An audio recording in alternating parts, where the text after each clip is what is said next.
All right, welcome to Hoops Tonight here at The Volume. Happy Tuesday, everybody. I hope all of you guys had an incredible weekend. We are live on AMP, so if you're watching on YouTube or listening on the podcast feed, don't forget that AMP is the very first place that you guys can get these shows. Well, we just finished a list of 25 players, so how about we do it again? This time we're going to do the top 25 players of the last 25 years, starting with 25, 24, 23, and 22 today. You guys know the drill. Before we get started, subscribe to The Volume's YouTube channel so you don't miss any more of our videos.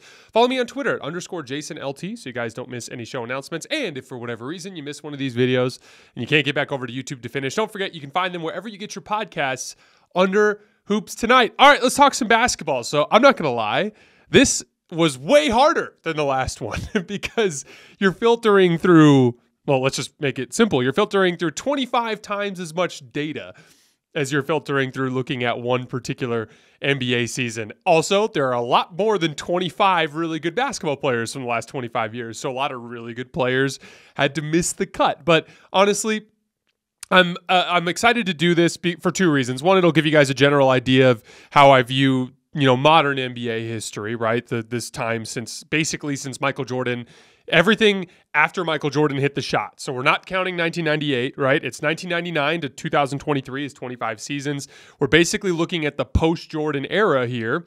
And there's a lot of stuff that's happened in that era that I haven't really had a chance to talk about on this show. And so this kind of gives us a means with which to talk about players and historical events that I've never really gotten an opportunity to talk about on the show. And so I'm excited to do that. This list kind of gives us a means by which to do so. Now, there are 6 major accomplishments that I factored in order to kind of make this list work. And I'm going to read them to you guys here in order of importance. So by far, the most important accomplishment you can make in the NBA, big shock, you guys could probably guess, is to be the best player on a championship team. If you do what Nikola Jokic just did, and you run through everybody and you hoist the trophy and you're clearly the best player on your team, that's the most valuable thing that you can do on a basketball court in the NBA, in my opinion. That's the number one most heavily weighted accomplishment.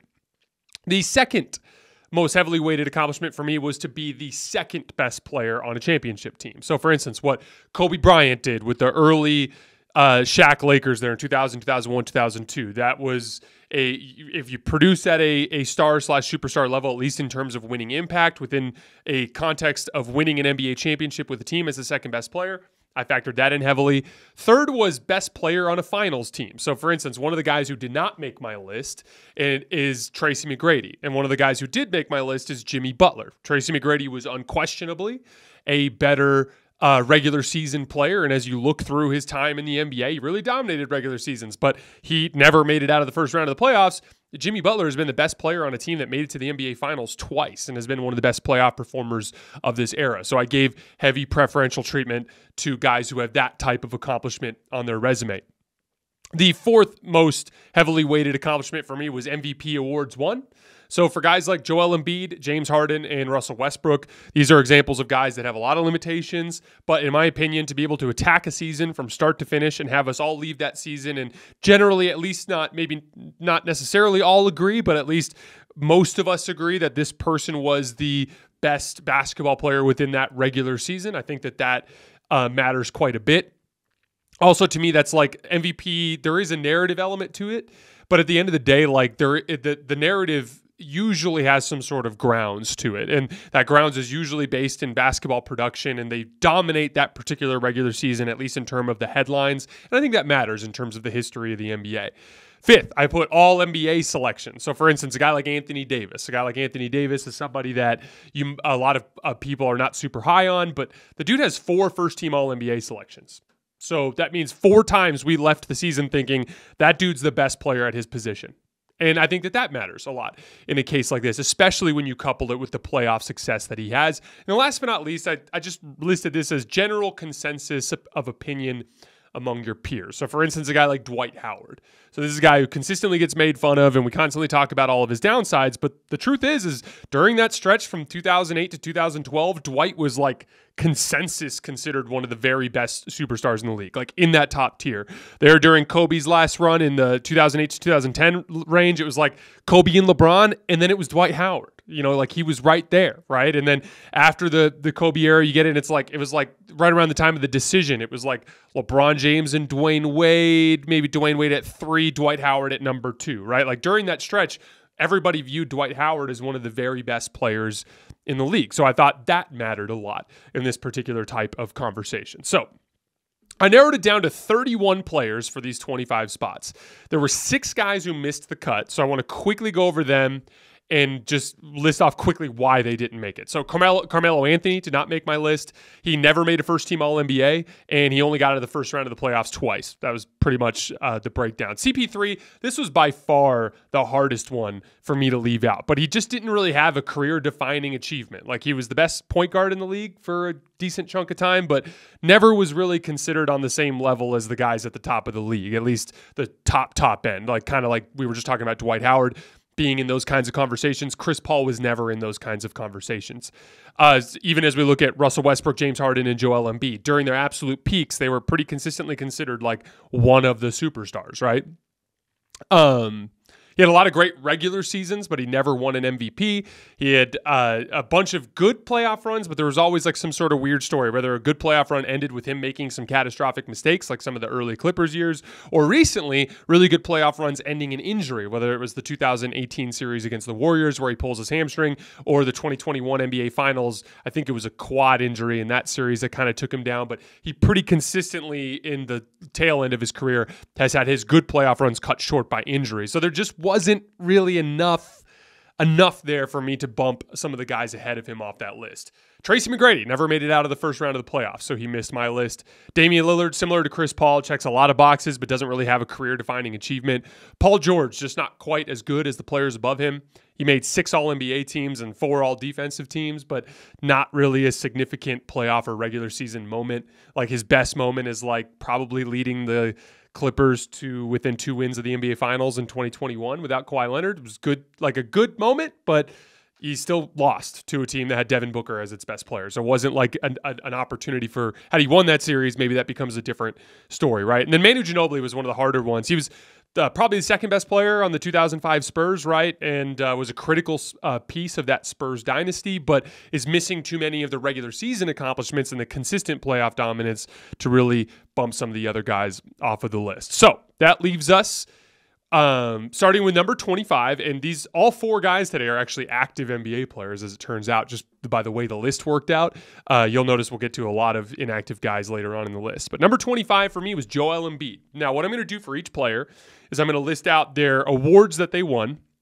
I'm going to read their stats from their prime. So I'm going to pull out the chunky years that I consider to be their prime. We'll read out their stats both in the regular season and the playoffs.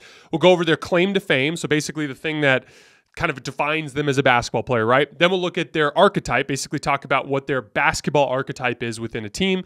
We'll talk about their career-defining achievement, so basically their pinnacle moment.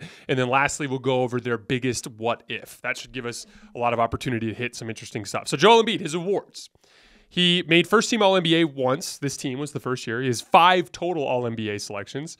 He has won the last 2 scoring titles. He has made 3 all-defense teams, and he was the winner of the 2023 regular season MVP award. I put his prime down from 2018 to 2023, obviously the present. In the regular season in that span, he's averaged 28 points, 12 rebounds, and 4 assists on 61% true shooting. In the playoffs, down a level from there, 24 points, 11 rebounds, and 3 assists on 58% true shooting. Now, in my opinion, Joel Embiid's claim to fame is he's been the best scorer in the NBA for the last 3 years now. He leads the NBA in points per game over that span, and he's got a blistering 64% true shooting percentage over that span. So in terms of regular season basketball, for the last third of a decade, nobody has been better than Joel Embiid at scoring the basketball. So that is kind of his claim to fame. He's also been one of the best rim protectors in the league over that span. Doesn't really manifest all the time in shot blocks, or block shots, I should say, but just in general in rim deterrence and anchoring a good defense, Joel Embiid's been one of the best guys in the league at that span. He's definitively been one of the top 2 guys at his position in that span, although I think he's consistently been a level below Nikola Jokic. And he's consistently been considered one of the 10 best players in basketball for about 10 years now. That kind of goes to that 6th item that I had in terms of the way you're discussed around your peers. If you're making top 10 lists over the last half decade, Joel Embiid's on it, which I think is incredibly impressive, especially when you factor in the amount of talent that's in the league right now. Now, Joel Embiid's archetype, he's basically your throwback two-way center, One of the few guys in the league now that you can I'd say there's two in the entire league between him and Nikola Jokic that you can actually run your offense through because they're skilled enough. But at the same time, Joel Embiid's an old school throwback, big old rim protector, plays with a lot of the similar type of offensive style that you saw back in the 90s, that golden age of centers. That kind of is the type of player that Joel Embiid represents, in my opinion. Good mix of perimeter skill with power, right? Although I'd like to see his power game kind of go up a level. His limitations, somewhat injury prone, struggles to handle double teams, and struggles to score in the postseason. When he gets to the postseason, for whatever reason, it's usually a combination of injuries, I think, and just general fatigue and like stuff related to stamina. He just struggles to knock down his jump shot in that stage, doesn't get the same amount of foul calls as he normally gets, and has obviously dealt with some injury issues in those situations. So those are his limitations. His career-defining achievement was winning the MVP this year. Really earned it too, which was funny because I think there was this point there 2/3 of the way through the season where like a lot of people were saying Jokic. Jokic was a deserving candidate. I was kind of leaning towards Giannis at that point, but Embiid was kind of like third on my list at that point. And then there was this whole kind of thing over whether or not it was too narrative based, and there was all these discussions that kind of got toxic. But then legitimately, while Jokic and Giannis kind of both tailed off a little bit to end the season, Embiid just continued kicking everybody's ass the rest of the year. Had a bunch of big wins and head-to-head matchups against important players and like genuinely deserved the MVP award, like a truly earned MVP award. And that's where I shouted out in our player rankings, I shouted out his competitiveness and just how much I appreciated him wanting that thing, wanting it so bad, and going out on the basketball court and earning it straight up. I think that was his career-defining achievement, and the next step for him, obviously, is translating it to the playoffs. His biggest what-if, in my opinion. Will Joel Embiid ever be able to stay healthy for a full playoff run? Now, we've talked about the different things in terms of his approach and his foul grifting and stuff that struggle in the postseason, but the biggest one, in my opinion, is the health. As soon as he deals with some sort of nagging knee injury, it throws off the energy transfer from his jump shot, from his feet through his hands, and it messes up his muscle memory, and then he can't make a damn jump shot. I went over his jump shooting numbers in our player rankings videos, but like he was consistently a very good jump shooter in the regular season the last few years, and it just hasn't translated to the postseason, and I think injuries played the biggest role in that. So the biggest what if for me for Joel Embiid is, will he ever be able to stay healthy for a full playoff run? All right, moving on to number 24, James Harden. 6 first-team All-NBA selections, 7 total All-NBA selections, back-to-back-to-back scoring titles, 2018, 2019, and 2020. He also won the assist title in 2017 and this last year in Philly. Many of you guys probably aren't aware of that James Harden led the league in assists this year. He won the MVP award in 2018. I put his prime down from 2013 to 2020. There's been a significant drop-off basically since he left Houston in the 2021 season. Regular season numbers over that span, 30 points, 6 rebounds, 8 assists on 61% true shooting. Playoffs, 28 points, 6 assists, 7 rebounds on 58% true shooting. So, and then we're going to talk about this more in a little bit, but not a huge drop-off from the regular season to the playoffs in terms of his production. A little bit of one, but not a huge drop-off. But he's known as one of the worst playoff performers of his era. I want to dive into that concept a little bit here in a little bit. Now, what is James Harden's claim to fame? In my opinion, similar to Joel Embiid, he was the league's best regular season scorer for a while. Basically, during that span there in the late 2010s, there was nobody in the league that was better at scoring in the NBA regular season. I think at one point, like he had the MVP season, but he followed that up, averaging 36 points a game for an entire season. Shot 62% true shooting during that span. He kind of rigged the game, so to speak, in the sense that he just kind of figured out a way to spam a specific action. Essentially a pick and roll that would either lead to an ISO against switches or shots in the pick and roll where he could consistently generate a certain amount of points per possession, and Houston just leaned on that and spammed it and spammed it and spammed it, and teams really struggled to handle it in the regular season, which led to him having those ridiculous scoring numbers. He popularized the step back three. This was something that was a big story on Twitter a few weeks back, and like the discussion was basically centered around, whether or not James Harden is underrated in terms of his overall impact on basketball. And I tend to agree here. James Harden is known as an underperformer when it comes to the playoffs and things along those lines, but he is deeply impactful on the culture of basketball. Like I'll give you guys an example. James Harden's not my favorite player, but one of the most significant chunks of my game that I've added in the last 5 years is an arsenal of step back threes that I literally added from watching James Harden. You watch young basketball players now, there's a footwork too. It's basically that extra side step. And I'm not talking about the really dramatic shuffle step that a lot of people think is a travel. I'm just thinking like that classic, you're in your high hesitation and you just take that one extra step to the side before you rise up. That's considered part of your gather, right? That's a completely legal move that almost every star in the league uses now. James Harden popularized that footwork. He may not have invented it, but he popularized it. He basically made it a normal shot to take in NBA games by demonstrating that if you work hard enough at it, you can get good enough at it. I also put down here that he invented modern heliocentrism. So heliocentrism kind of started with LeBron in the early 2010s, but it was never like a bread and butter thing. It was always something that LeBron would go to in specific playoff moments. So like when things would break down or in specific positions in like a fourth quarter situation or a late game situation, LeBron would go heliocentric. It'd be like, rather than having the point guard bring the ball up the floor, let's just let our best player have the ball. He'll bring it up, we'll space the floor, and he'll either pick on a matchup or he'll run pick and roll, right? LeBron kind of invented the baseline for that, but he didn't do it very often. James Harden was basically the first guy to just be like, I'm doing this every single possession for an entire regular season. He basically took a singular concept and made it the foundation of their entire offense there in Houston for all those years. So that I kind of give him credit for that specifically. Kind of modern spacing as well. What you've seen before the Russell Westbrook trade when he came to Houston, it was 4 out, 1 in, classic like Clint Capella setting the screens, rolling hard to the rim, Dwight Howard a little bit in the early era there with James Harden. When Russell Westbrook came, it became more of a 5 out kind of thing. But they kind of set up that like we're just going to have a shooter in the corner. We're going to have a long distance shooter, a guy who's comfortable shooting from like 27, 28 feet, that would sit on the right wing. Guys like Eric Gordon, Anderson, guys like that would sit on the wing. And that guy kind of like pulls that defender even further out because he can shoot from further behind the line. Then James Harden works from the opposite wing. He'll either call for the ball screen and then work off a switch. If he doesn't need the ball screen anymore, he'll put Clint Capella back down in the dunker spot. That whole concept of modern spacing and heliocentrism, in my opinion, was kind of invented by James Harden and the Houston Rockets.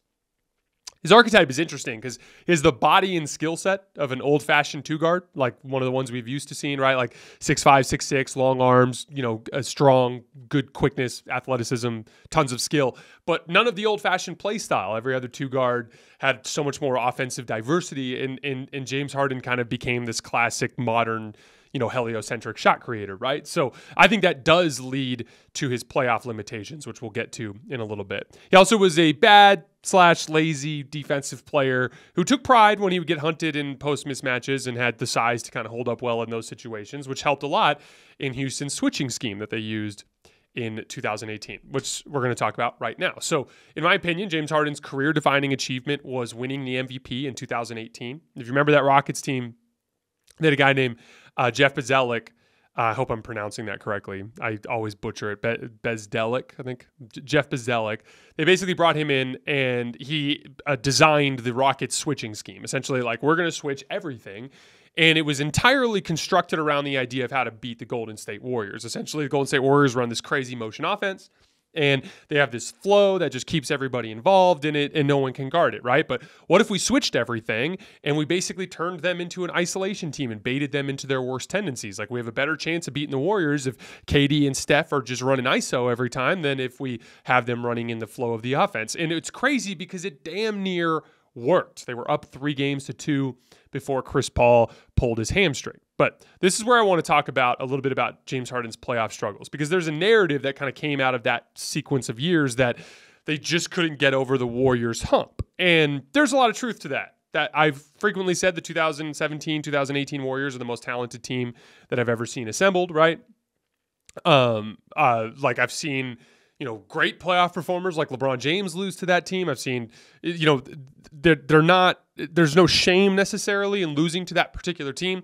But if you were there in the moment and you watched those games, what was unfortunate was James Harden didn't really fulfill his end of the bargain in those specific situations. So the defense actually worked. It really stagnated Golden State, caused them a lot of problems. They lost a lot of their flow, and it was a huge part of how they were up 3-2. Those games were stuck in the mud. But over the final 6 games of the 2018 Western Conference Finals, James Harden was 14 for 69 from 3. That's 20%. 14 for 69. Everyone's like, oh, they missed 27 straight threes in Game 7. A big part of that was they became so one-dimensional in their offensive approach, where it was like they were just taking any three they got a decent look at, even if it was heavily contested. James Harden taking these extremely difficult step-back threes and always falling and trying to draw fouls. It became easy to guard.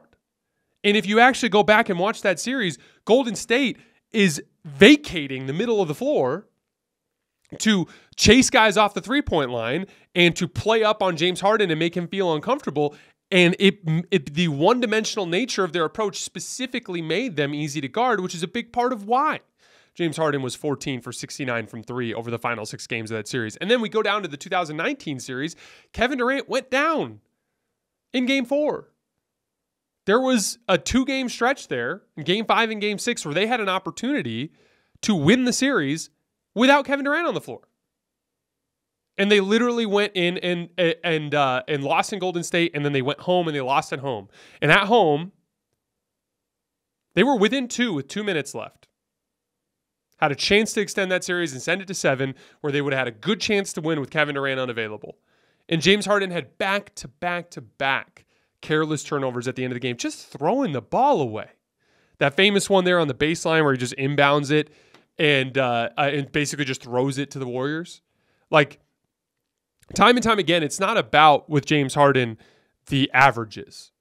Like I told, I'll read you the averages again. James Harden, regular season, 36-8, 61% true shooting during his prime. Playoffs, 28-6-7 on 58% true shooting. If I told you any other player in the league averaged 28-6-7 on 58% true shooting of an 8-year span in the playoffs, you'd be like, that's awesome. But it was never about the averages with James Harden. It was always about what would happen in pivotal moments at the end of series, which takes you back to that heliocentric concept. Early in series, when teams are not prepared for you yet, or not as prepared as they will be towards the end of the series, the James Harden heliocentric spread pick and roll and ISO thing would work. I would encourage you guys to go look in that 2018 playoff run. Go look at how well he played in the first game of a series. And then look at how he played at the end of the series. And you'll see a clear drop-off.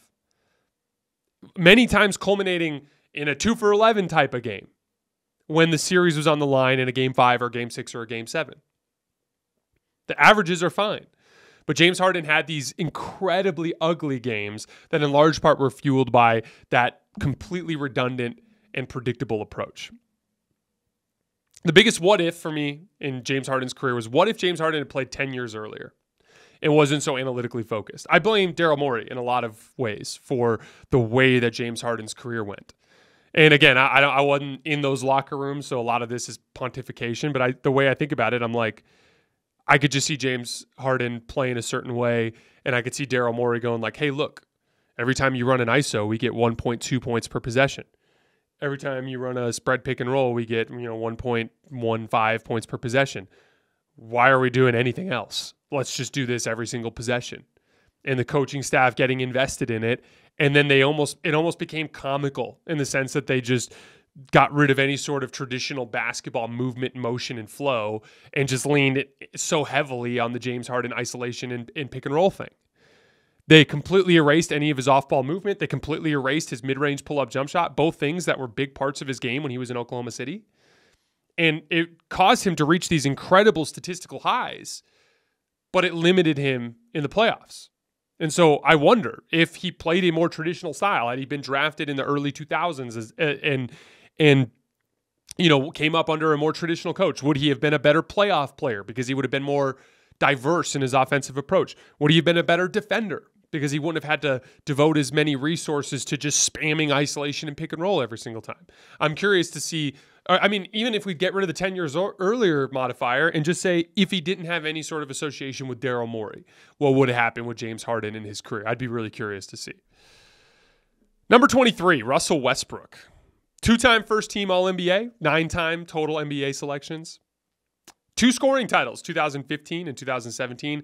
3 assist titles, 2018, 2019, 2021. And he won the MVP award in 2017. His prime I put down from 2011 to 2020. It was pretty much after he left Houston that things kind of fell off. Regular season, 25, 8, and 9 on 54% true shooting. Playoffs, 25, 7, and 8 on a 51% true shooting. His claim to fame, in my opinion, Russell Westbrook, is the most statistically impressive player of his era. Obviously, he was the first player since Oscar Robinson to average a triple-double for an entire regular season. He's actually done that 4 times now. There was a peak run in Oklahoma City that was insane. His last 3 seasons in the Thunder jersey, 27, 11, and 10. Just ridiculous statistical production. He also was the best athlete of his era, pound for pound, in my opinion. Really, like those of you guys who were old enough to watch Russell Westbrook when he was younger, there really wasn't anything like him when he was in his prime athletically. It just the burst that he had, and it's crazy because he still has a little bit of burst, and he still looks like one of the best athletes on the floor in any given game.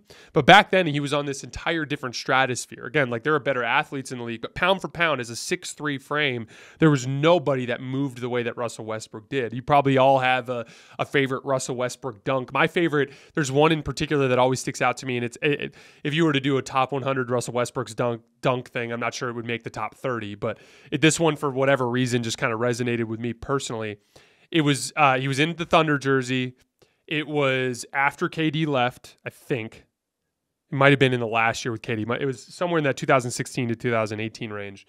But he had a mask on because he had broken his nose or had some sort of orbital issue, right? And he got a rebound and went the length of the floor and just took off from just inside of the free throw line and dunked it with 2 hands, like rose up with 2 hands and slammed it down. And as the play was developing, you're like, you're not even thinking dunk because it doesn't even make sense for a player to attempt to dunk in that situation. And he rises up and just throws down this easy 2-handed jam. And you're like, oh my God, what did I just watch? There really was nothing like Russell Westbrook in his athletic prime. His archetype was your classic hyper-athletic rim pressuring guard. He was consistently one of the league's best rim attackers. He was also excellent at hitting shooters and dunkers as the team would kind of, collapse around him as he was driving to the basket, specifically shooters in the corner and hitting dunkers right under the basket. He was also a pretty good defensive player during the KD era. Still had a lot of the mistakes that he makes now, like missing box outs, losing his man off ball. He still has mistakes like that, but he was just so unbelievably athletic that the positives outweighed the negatives in a lot of ways. He was also a good mid-range pull-up shooter at that phase of his career. He could hit about 40% of them there in that, 2015 to 2017 range. His biggest limitations, he was not good at finishing at the rim. It's funny because everyone thinks of Russell Westbrook as struggling to finish at the rim in a Lakers jersey. That was always the case. He just got there more often. He was consistently one of the leaders in shot attempts in the restricted area in the NBA, but he always shot around 55%. He just never got to that 65% that you're hoping for from a high-level basket attacker that prevents some of the issues that come from missing layups. There's advantages to missing layups, right? Occupying rim protectors, opening up offensive rebound opportunities, but consistently missing layups at that tune, like it's one thing for me to say, hey, Kevin Durant, you're shooting 78% at the rim. Dude, take more shots there, because you need to pressure the rim more. It's another thing when you're missing half of your rim attempts and it's just constantly leading to fast break opportunities the other way. That was a consistent issue for Russ during that time. The biggest issue for me with Russ was he just always struggled to play at different pace and different speeds. He just struggled to manage games, which is such an important part of the point guard position. It's a decision-making position. My favorite example of this to kind of demonstrate it is the 2016 Western Conference Finals against Golden State, the Game 6 Klay game, right? We always think of that game as the Klay Thompson game, but if you actually go back and watch that game, the Thunder would have won it anyway, regardless of any Klay Thompson outburst if it wasn't for Russell Westbrook's decision-making at the end of the game. He had 4 turnovers in the final 2 minutes of that game. 4. There were 2 in particular that I wanted to highlight that kind of demonstrate what I'm talking about. At one point, the game was tied at 101, I believe, and he runs a 2-man game with Kevin Durant. He's being guarded by Klay Thompson, and Kevin Durant's being guarded by Andre Iguodala, who's probably the best perimeter defender in the league at that time. They run the screen, and they get the switch, and Kevin Durant kind of goes out to the wing and holds his arm up, wanting the ball against Klay Thompson. Russell Westbrook decides to ISO Andre Iguodala instead.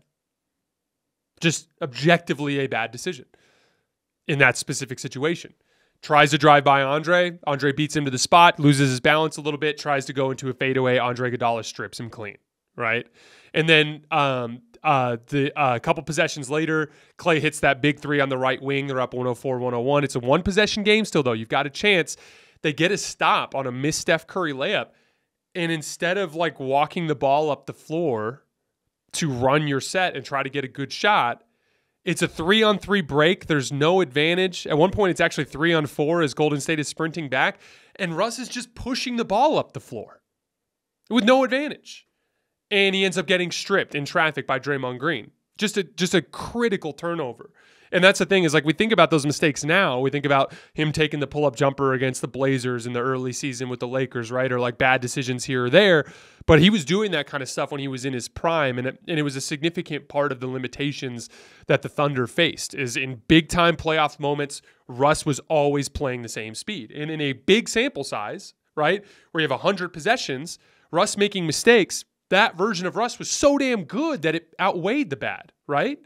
But in any small sample size, let's say you've got you're rolling the dice and like if it's 1 or 2, 3 or 4, it's a good outcome. But if it's 5 or 6, it's a bad outcome.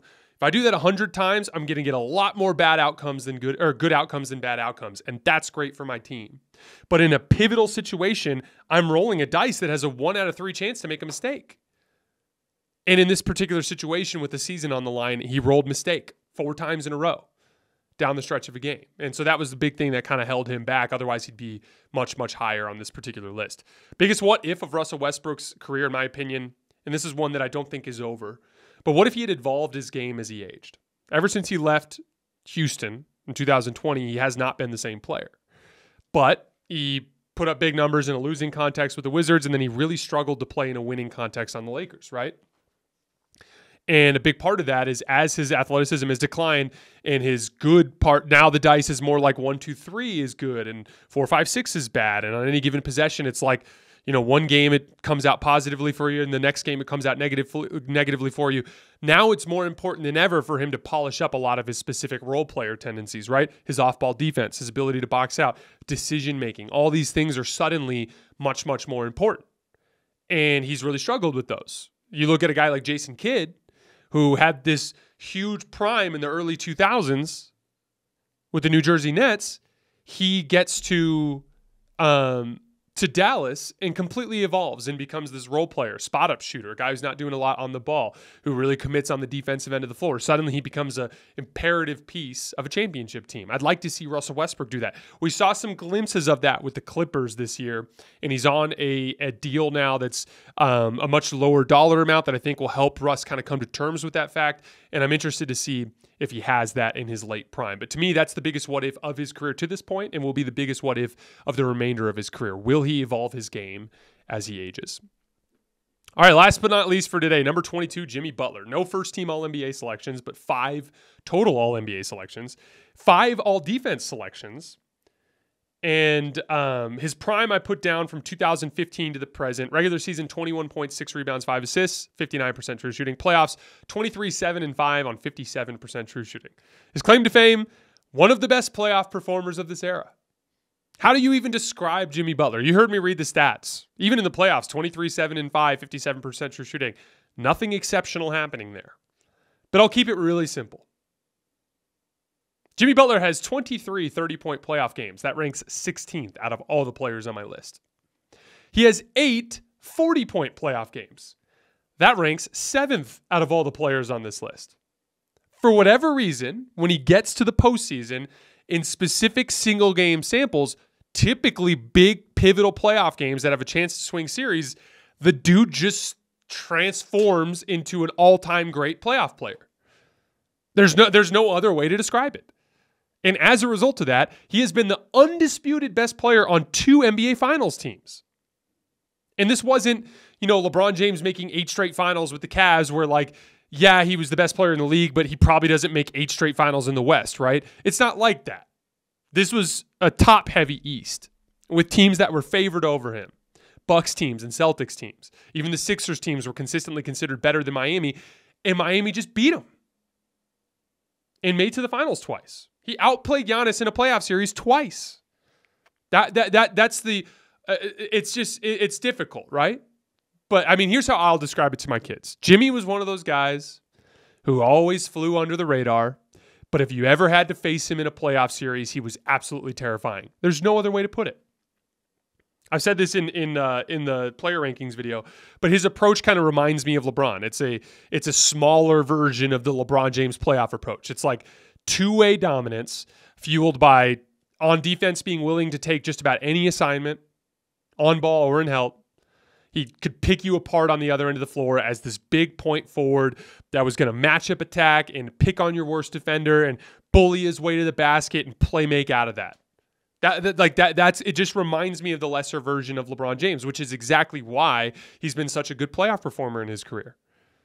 And the biggest part of it is he just always seemed to be the most confident player on the court for whatever reason. And confidence just matters in basketball. You have a muscle memory that you go to, and if you're nervous and you're hesitant, it can affect that. But if you're always so confident that even in big game situations, you are calm and your heart rate is under control and your body is relaxed, that's the way you feel when you're practicing. And then that practice translates to the game better. I think Jimmy Butler's insane levels of confidence, I think, fuel him a lot in these playoff situations. His archetype, he's a classic undersized point forward, right? He has the athletic tools to be a dominant perimeter defender, but he's not quite big enough to like play some of the backline defensive positions that you see a lot of the other big forwards in the league play, right? So offensively, he's more of like a four.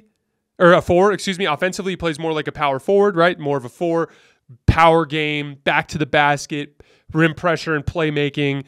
And then on the defensive end, he's more of a perimeter player, right? He takes a lot of point of attack assignments. He plays passing lanes a lot. He's very forward aggressive, right? So he's kind of a mix of two different archetypes of players.